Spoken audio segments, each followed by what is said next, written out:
Good day, everyone across North America.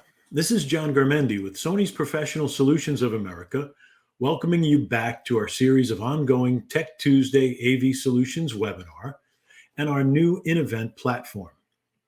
These webinars were started in response to the COVID crisis so that our customers, resellers, integrators, and consultants can stay informed and up to date on Sony's latest products and solutions. Today's webinar will take a look at the latest additions to Sony's professional Bravia family of flat panel displays. A few items of housekeeping. As in previous webinars, there'll be an opportunity for Q&A, so please submit your questions via the question panel. Links referred to during the presentation are available under the webinar description in the window program. And joining me today will be Anthony Cianfrano, Product Manager for our Pro Bravia product line. I'll turn it over to Anthony now and join you all back here later for Q&A. Thank you, John. So let me start the presentation by reviewing the agenda.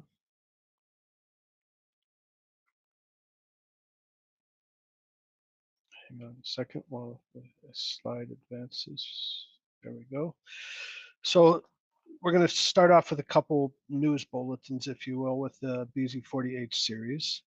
And then I'll go into some of the software and integrated features that are built into the unit itself. Finish up with the unboxing videos that we made and look at our FY21 lineup snapshot, and then we'll have some time for Q&A. So let's go ahead and get started. The BZ40H series news will be the first couple of topics. One of the key things that we've done is we've added Energy Star compliance for the BZ40H series. So BZ35, which is our previous series, was compliant with Energy Star 7. But when Energy Star moved to the 8, the version 8, we lost the compatibility. So anyhow, those models were all end of life, and now for BZ40H, we've added Energy Star 8. So that'll be cut into the BZ40 series from January production. So the deliveries now should already be compliant with Energy Star. The serial number cut in, you can see, is 45 with 0001 at the end. And the new models that will come out, and I'll talk about that later. I'm kind of giving a hint of what's coming in the future. But the 100-inch will also have Energy Star, and the 32-inch will not. The other piece of news is that we're going to add this adapter to the carton box of the RS-232. So it'll be in the accessory bag. This is a voice of customer change. We had a lot of feedback from our customers, and we always pay attention to that they'd like to see an adapter in the box that converts the stereo 3.5 millimeter stereo jack is what we use for RS-232 interface, but it's more common to break out to a 9-pin D sub. So this adapter will do that. That's going to get cut into production now in April, just April production had it cut in. It'll be in all the BZ40H models, and it'll also be added to the new 100-inch. The 32-inch, though, will not have that added, but all the other models will. So you can see in the diagram here, this is our interface panel. All the new models have the interface on the side. The RS2, and to keep it compact is why they do that. If we added a 9-pin D sub here, it would increase the size of the connection panel. So what they use is a 3.5 millimeter stereo jack that makes this nice and compact, but then it has to be adapted to other interface, and the 9-pin D sub is the most common. So that's what we're going to add into the accessory bag. This next section is talking about the latest software and what's already built into the BZ40H series, our Pro series. We always talk about the picture quality, and of course we're very proud of picture quality, but that's not the only thing that these models have. And so this next series of slides will talk about those features. So before we get into updated software, let's first talk about how we can update the software. So there's currently two different ways to update software in the product. So in the home screen, there's a help menu, which is indicated by this question mark symbol. When you enter that from the home screen, you'll see this page. And on the bottom left-hand side, you'll see the current version of the software. But if you want to confirm that that's the latest, you enter this highlighted area where it says system software update, and it'll go out to the internet and look and see if there's a new software available. If there is, it'll prompt you to download it and you can proceed accordingly. That's the first way to do it. The second way to do it is via USB. And we have our Knowledge Center website, which has a section for the firmware update using USB storage device, as you can see on the slide. It lists the most latest software and what was changed in the software or what was added. So you download that to a PC, copy that to the USB stick, insert it into the display's USB port. The display will recognize that there's a new software in the USB stick and prompt you to go ahead and install. So that's the two ways to install software, update the software in the Bravia. And you can see the current version is package 6.0466. When we update the software, it's usually in a package. So the package contains many elements of the software, and some of those are feature updates, some of those are bug fixes, if there are bug fixes. And also sometimes we actually go to a different Android version. But most of the time, they're just updates within the same Android version, which are the more common updates. But every year or every time Android operating system gets updated, and we'll update with a larger package update. I wanted to talk about this because we also, one of our unique features is that we support both Chromecast built in and Apple AirPlay 2.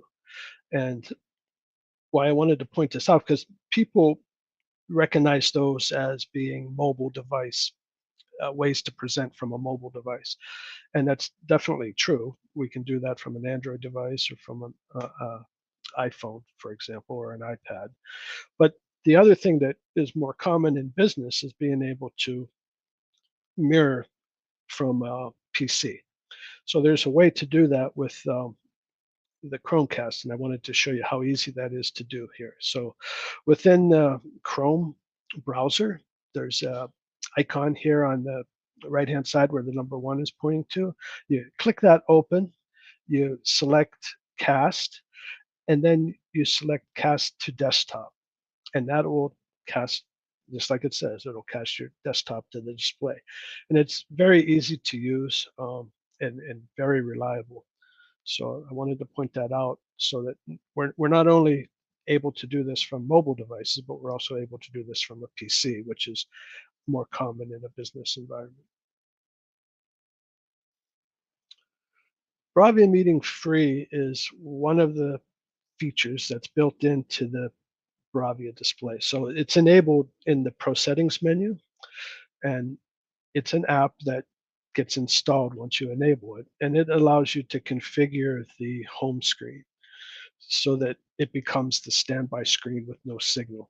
So what you see on the right-hand side here is an example. That's actually the default home screen, and that becomes the standby screen. Whenever there's no signal, that's what you'll see in the on the screen. And you can add different pieces of information, like you see with date and time, a subtext, a room name, and you can also change this background image.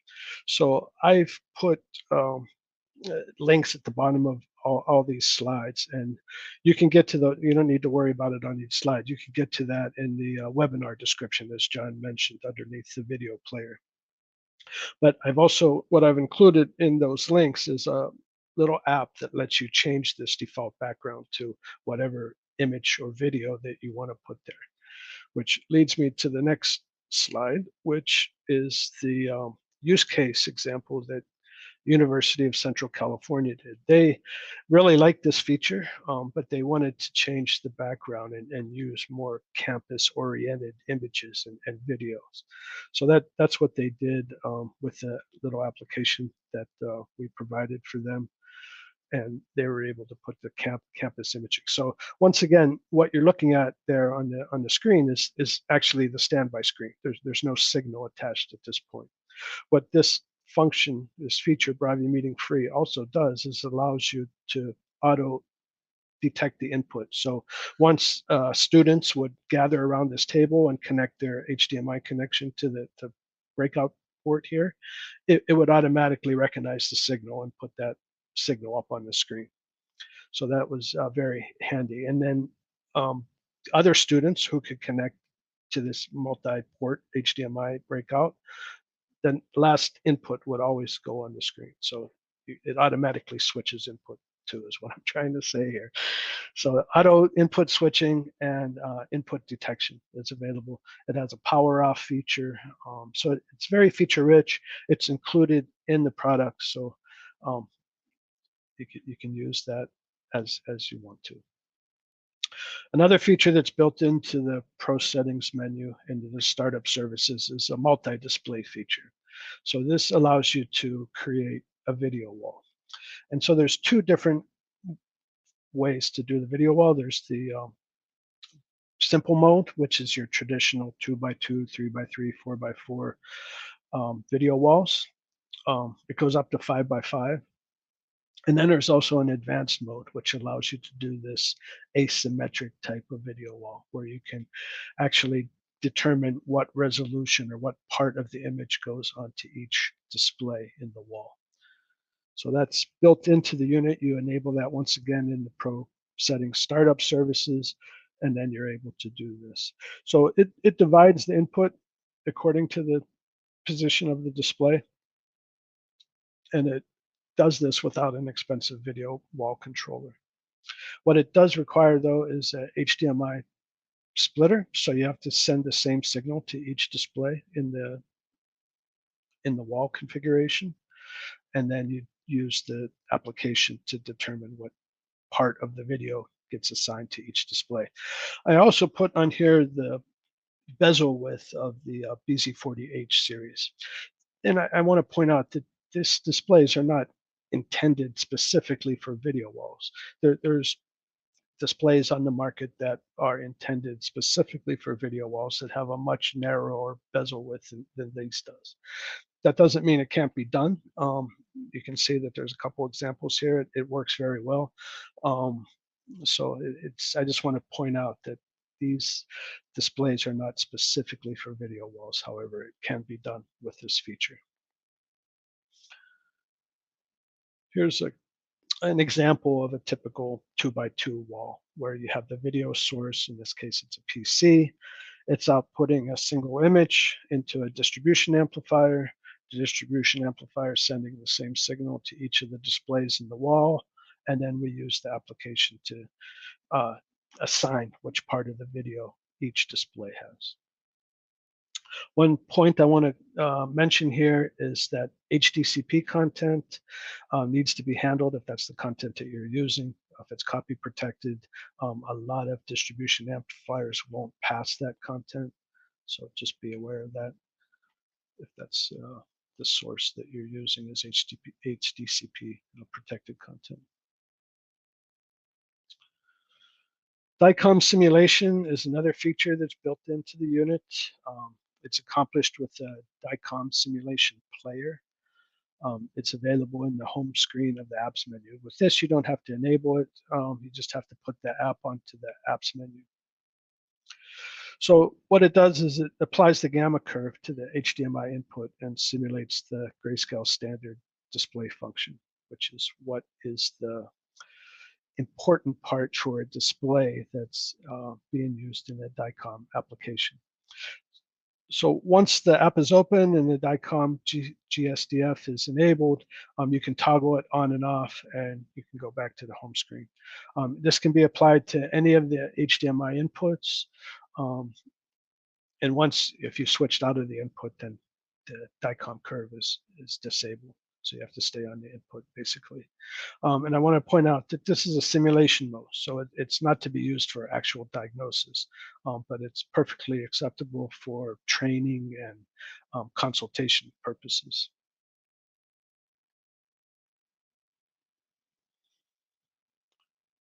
Whiteboard application is another built-in feature of the BZ40H models. So this gets enabled in the startup services as well, and it brings up a basic whiteboard, like you can see on the right-hand side of the slide. It has a number of different pen sizes, eraser, different colors, and a way to go back and forth and erase certain, the last annotation gets erased or all the annotations get erased.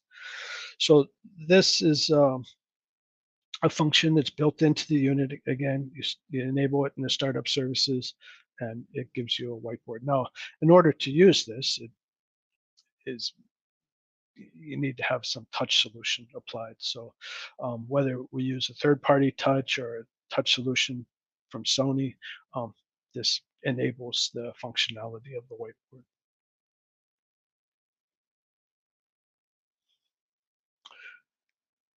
Whenever we use a touch solution, one of the things that the Android TV operating system doesn't include is a back and a home key.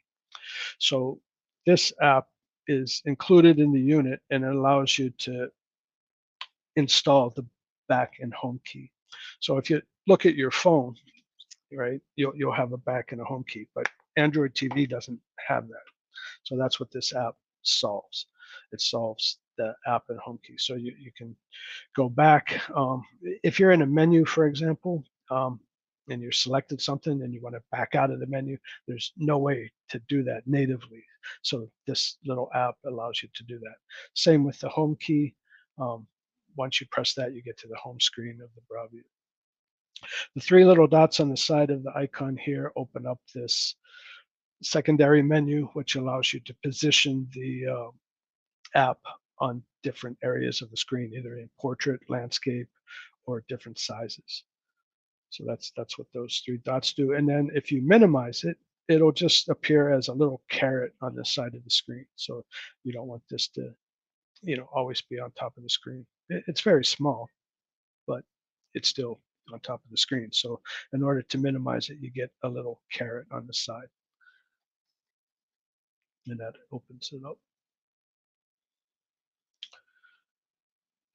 Unlike the, or just like the back and home screen, the keyboard that comes up whenever Bravia is used isn't supported with a touch solution.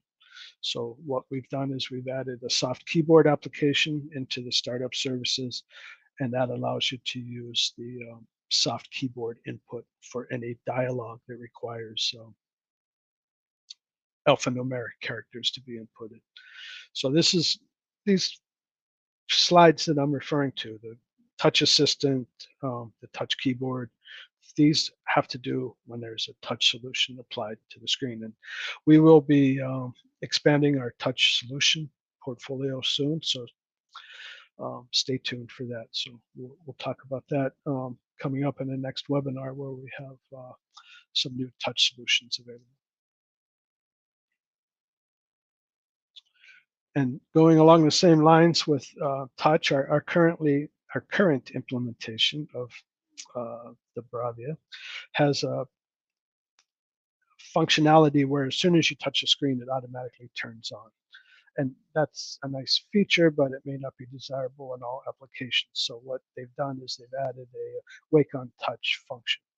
With this function, you can enable it or disable it so that whenever you touch the screen, it either comes on if you've enabled it, or if you've disabled it, it requires some other on function to turn it on, not just the touch on the screen.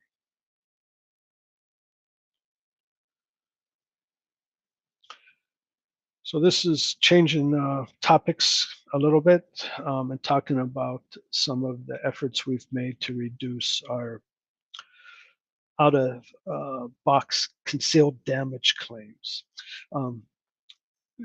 our reliability is very good. We have a very low percentage of failures, but one of the main things that we get are these out of box concealed damage claims. Um, I can assure you that nothing leaves our factory scratched or damaged. So if it is coming out of the box that way, it either happens during the transportation or during handling, and most likely during handling. So what we've done is we've prepared a couple of unboxing videos to let our users and our installers see the proper way to unpack the displays. Um, as you know, displays are getting larger and larger and lighter, and it's easy to lift a 43-inch display up by yourself or a 50-inch display up by yourself, but a lot of times that causes problems. You either pinch the screen in the wrong area and it causes damage that way, or you scratch with your belt buckle or a screwdriver or something that you have in your pocket. So it's not the best way to do it. Yes, sure, I can lift a 50-inch display out of the box by myself, but is that the most safe way to do so? Probably not.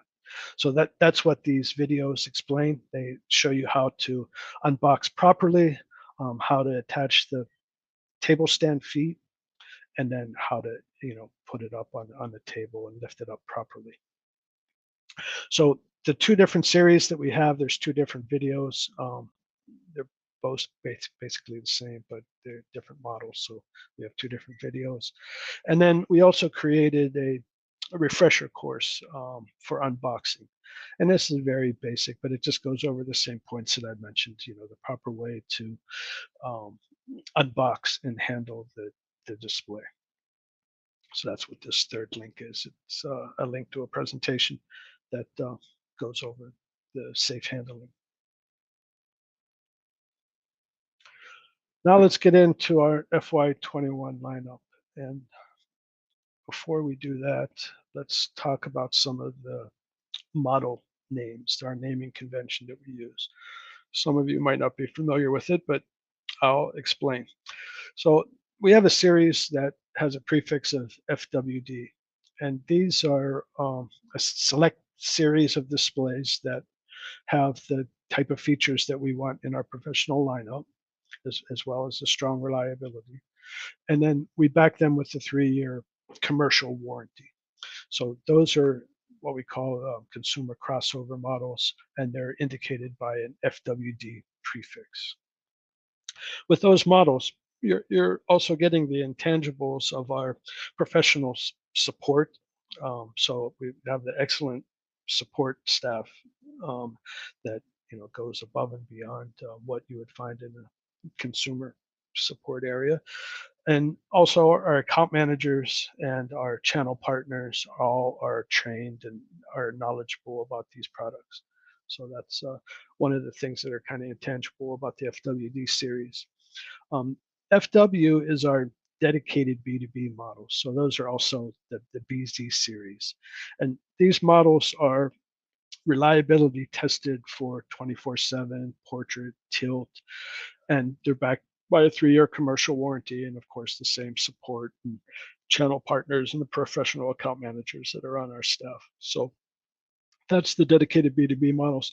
One of the key differences between the two is the FWs don't have a tuner. The FWDs do. The FW models are all tested for reliability, and they have a slightly different operating system as well that's for the professional use case. The last letter of the model number indicates the model year. So if it has an F like BZ35F, that means that it was introduced in 2018. G 2019, H 2020. They skipped over I for confusion, so our 2021 models will be indicated by a J suffix at the end of the model number. Now, when we introduced the BZ35F, our commitment to the market was that we would keep these in the market for at least 2 years. And you'll see on the next slide that we've done exactly that. We've kept the models consistent in the market. They all have the same menu system. They all have the same user interfaces and control protocols. So it's a really nice series to keep for integration purposes to keep it in the lineup and consistent for that much time. So also in the BZ series, there's also the numbers like the X800H or the X900. X, by the way, means 4K. So on those FW series, when you see an X, that means it's a 4K model. W means it's a 2K model. We don't have any 2K models or 1920 HD models in our lineup. They're all 4K. But it's obvious and intuitive that a 35 is better than a 30 and a 40 is better than 35. So what that means is that there's either increase in the brightness spec or in the feature set, feature level. So as we add features and brightness to a certain series, that would indicate if whether it falls into the 40 or the 35 or the 30. And same with the FWD. It's intuitive enough, I think. So this is a look at the BZ series lineup. You can see, like I mentioned, that we introduced the BZ35F back in FY18, and we still have the 43 and 49-inch still in the series as of today. So over 2 years of lineup. Now for the BZ40H, we replaced the BZ35F, 55, 65, 75, and 85 with the BZ40H of the same sizes back August last year. And those will remain in the lineup, throughout FY21 and well into FY22. The new models that we'll introduce and have already been announced this year are the 100-inch BZ40J and the 32-inch BZ30J. So those are the two new models that have been announced. And stay tuned for new models as we will continue to expand our line and expand our lineup and commit to this commercial lineup.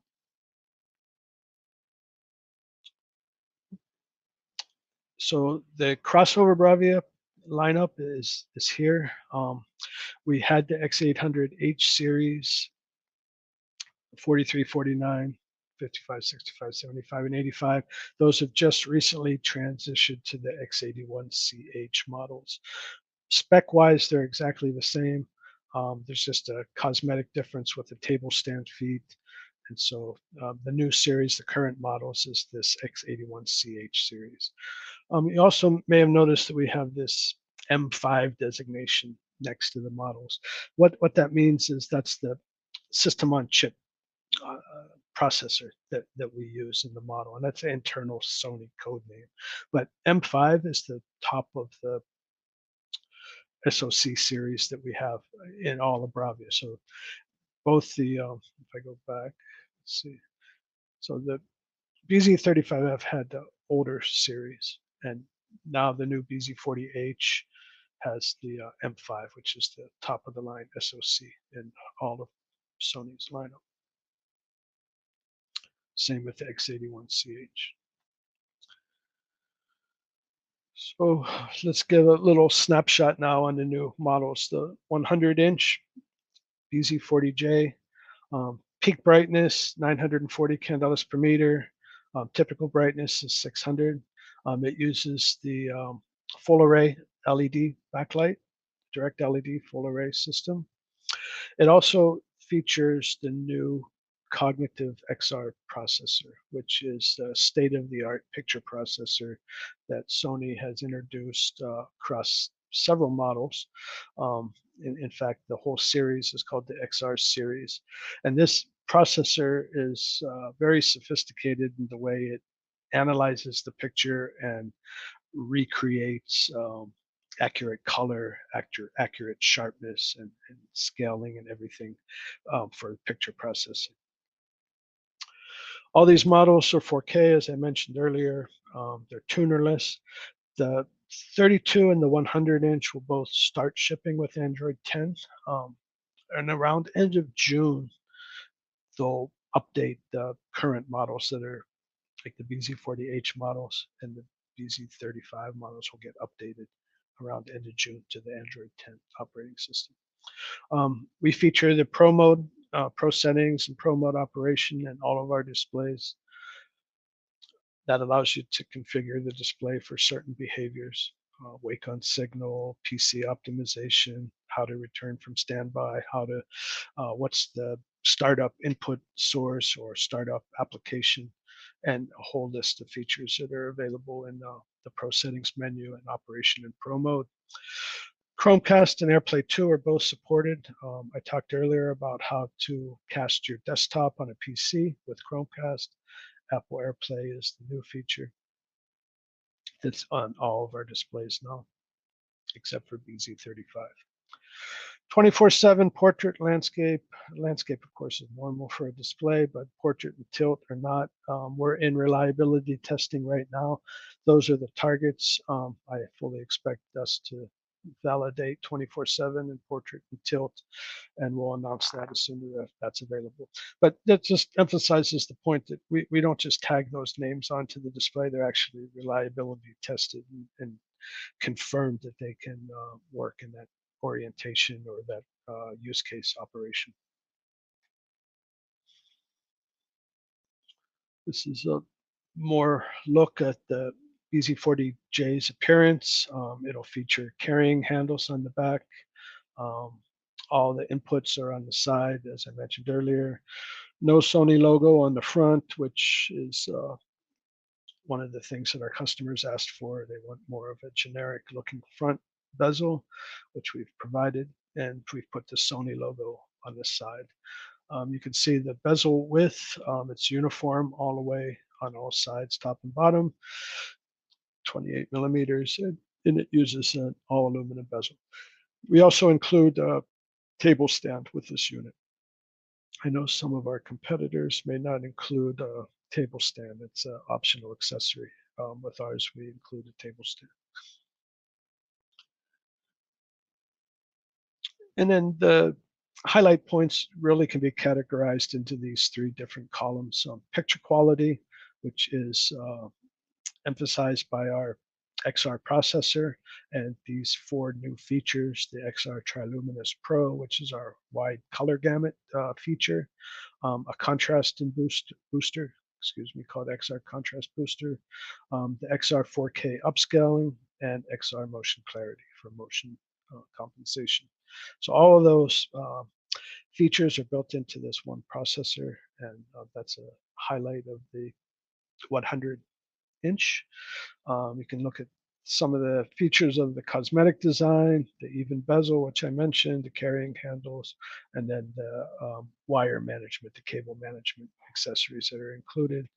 And then once again, portrait and tilt is currently being finalized. The testing is being finalized, and we fully expect that to be compliant with those kind of operation.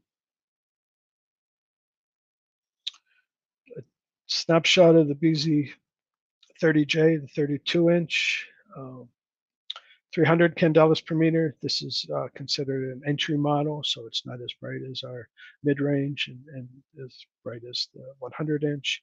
It uses Edge LED backlight technology. It includes the 4K HDR processor X1. By the way, all of the other Pro models have this X1 4K HDR processor, which has been developed over many years. The only one that's different is the new 100-inch, which uses the XR processor. Once again, tunerless. Android 10 will start shipping with Android 10, Pro mode, Chromecast, and AirPlay 2.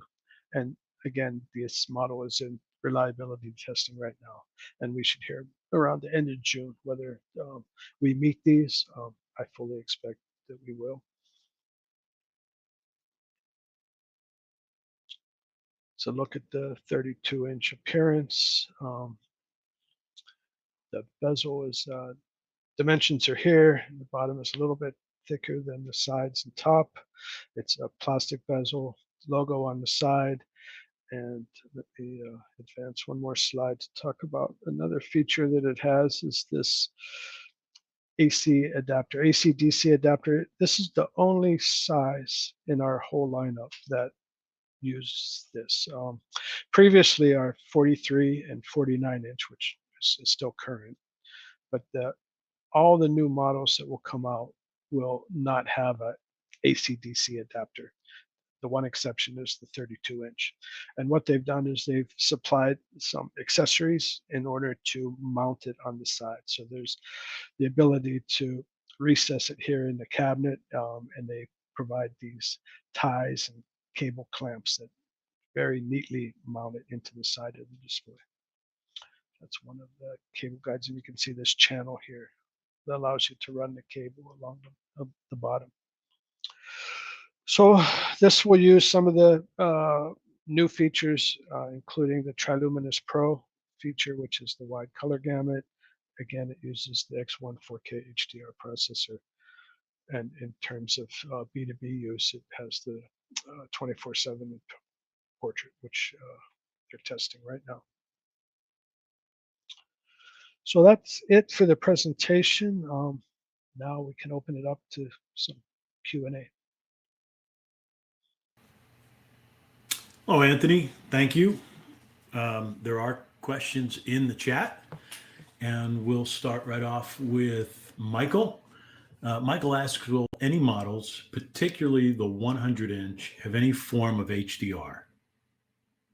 Yeah, they all support HDR. So HLG HDR10 is on all of our models.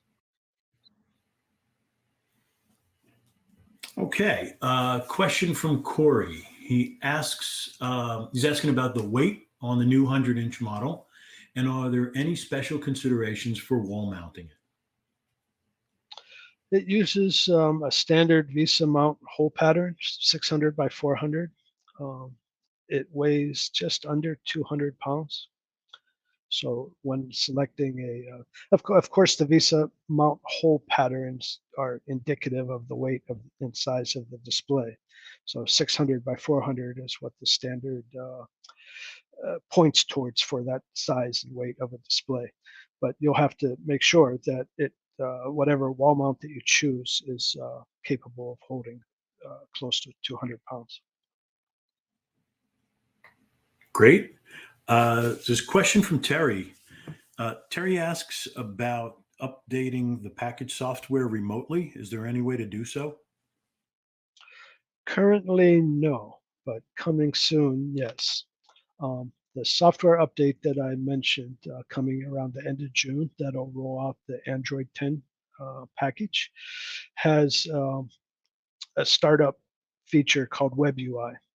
And so like some of the other functions that I talked about, which are enabled in the startup menu in Pro Settings, there's also a Web UI app, and that'll allow you to update the software of the Bravia display remotely using the Web UI. Great. We've got a couple of questions from Alex. The first one, he asks, what's the projected lifespan for the monitors if they're in use 24/7? Well, we don't spec a lifespan. However, the backlight, I think, is 60,000 hours of operation before it reaches half brightness. And of course, they're backed by a 3-year warranty, and we have extensions out to 5 years. Okay. Another question from Alex has to do with wayfinding solution and TIOS. And I guess I would take that one directly and say, no, right now there are no plans to reintroduce TIOS Manage in the US. But what we can do for you, Alex, is get you connected with our counterparts over at Sony Europe, and see if you can access the solution via their channels. So we will do so after the webinar. Anthony, and the last question from Alex asks about any new models that'll have a 0 bezel for video wall configurations. And I think you addressed this during the presentation, but you may want to just reiterate. Yeah, the questions regarding any future product that has the zero or very small, ultra thin bezel. And we don't have anything on the roadmap that I can talk about today. So the answer is no, not at this time, but we're certainly looking at that as a future addition. Thanks. From Chris. Chris asks, for WebUI, will you be able to do multiple/many displays at the same time, or will you have to log into each monitor individually? Currently, you have to go into each model individually. It's a web browser application, so you can open up multiple tabs and run web browser in the different tabs. However, there is not a unified application that allows you to group or see all the displays under one application.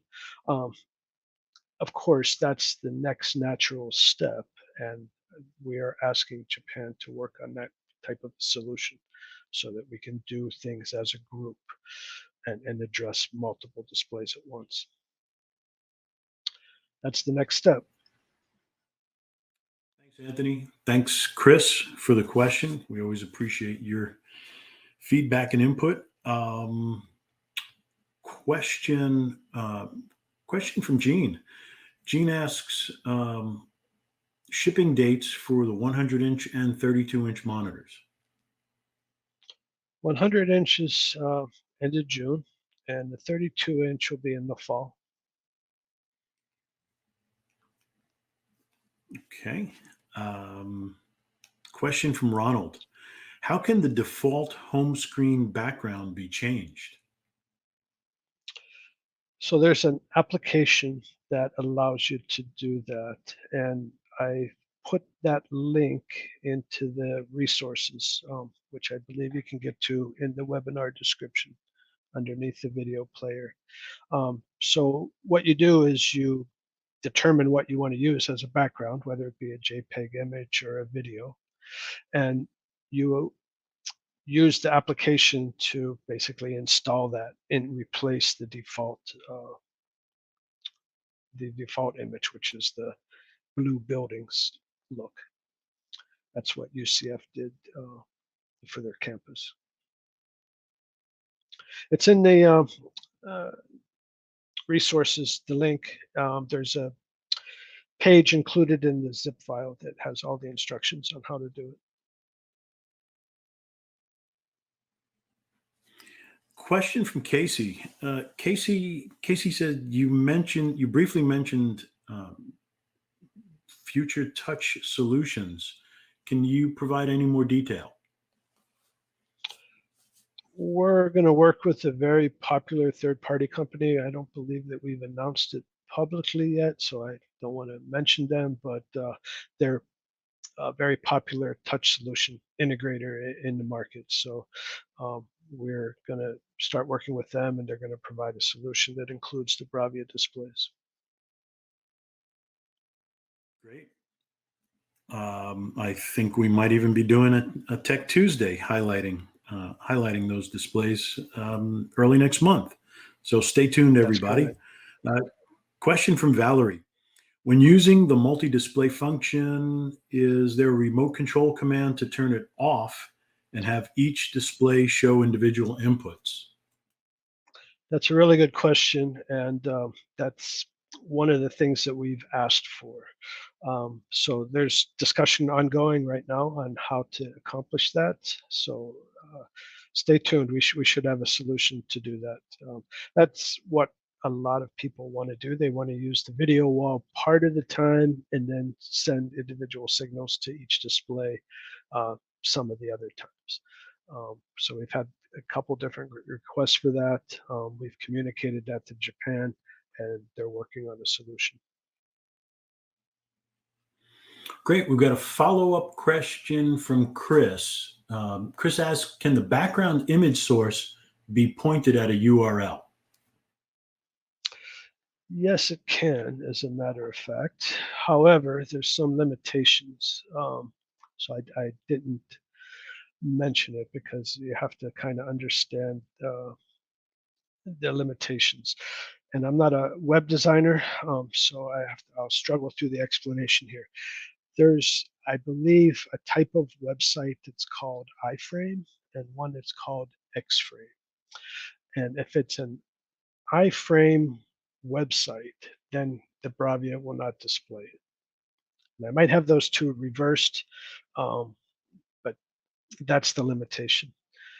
So it has, if you have control over the website and you can make it the way that it needs to be, then no problem. But a lot of corporations aren't going to change their website to support a Sony Bravia display.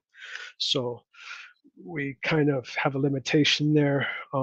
If you can capture that contact name, John, I will respond to them separately because I may have mixed up the two different types of web design.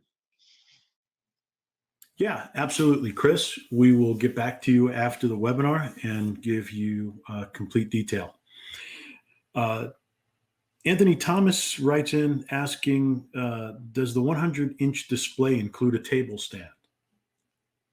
Yes, yes, it does.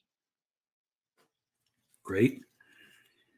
And Stephen asks, do the Bravia Pro displays support Miracast? Yes, that's another good question. So previously, our Bravia displays featured Miracast, and it was one of the things that we spec'd on our spec pages and promoted. However, there's a lot of incompatibilities with Miracast that we found with different PCs and graphics systems. So we've kind of put it aside, if you will. There is a way to enable Miracast in Pro settings mode and then in Pro settings menu and then run in Pro mode. Um, but we found that using the Chromecast feature, the Chrome casting feature that I talked about earlier, is much more reliable and works so much more robustly than the Miracast function. So yes, we do support it. I would highly recommend that you test the target PC that you plan to use with the display to make sure that it works. Um, I did some testing here in my home office. I had 5 different displays or 5 different PCs. 3 out of the 5 work no problem, but 2 have issues connecting. And from what I understand, that's kind of it's not a Sony issue. It's kind of across the market type of an issue with Miracast. If you do a Google search on and look for Miracast incompatibilities, you'll get 100 hits. Use the Chromecast; it works Okay. great. And our last question is from Mark asking about any 8K monitors on the roadmap for this year. Any 8K displays on the roadmap for this year? Not in the Pro series, no. But we are looking at that, for future models. But currently, there's no plan for an 8K model. Now, on the Sony consumer side, there's 8K displays. But in the commercial market, we haven't really seen a big need for it yet. But I'm sure it'll come soon, so we're keeping an eye on it. Great, Anthony. That finishes up all of the questions. And I want to thank everyone again for their time, their investment in all of the time that you spent with Sony. We appreciate everyone's feedback. And again, ask that you please provide us with any topics or products that you'd like to see further webinars on, and we'll do our best to cover those. And now I'd like to remind you to join us for our next session, which will be on Tuesday, May 18th, when Rich Ventura, the Vice President of Sony's B2B Solutions Division, will be joined by thought leaders in the healthcare AV from Reflex Systems, MDM Commercial, Intel, and Sony to see what's new and next in today's healthcare marketplace, including digital signage, video walls, IoT, cloud-based applications, and how emerging technologies are changing the way healthcare is delivered and what is required to succeed in the healthcare market of the future. With that, I wish everyone a safe and healthy day, and we will talk to you in 2 weeks. Thanks, everyone. Take care.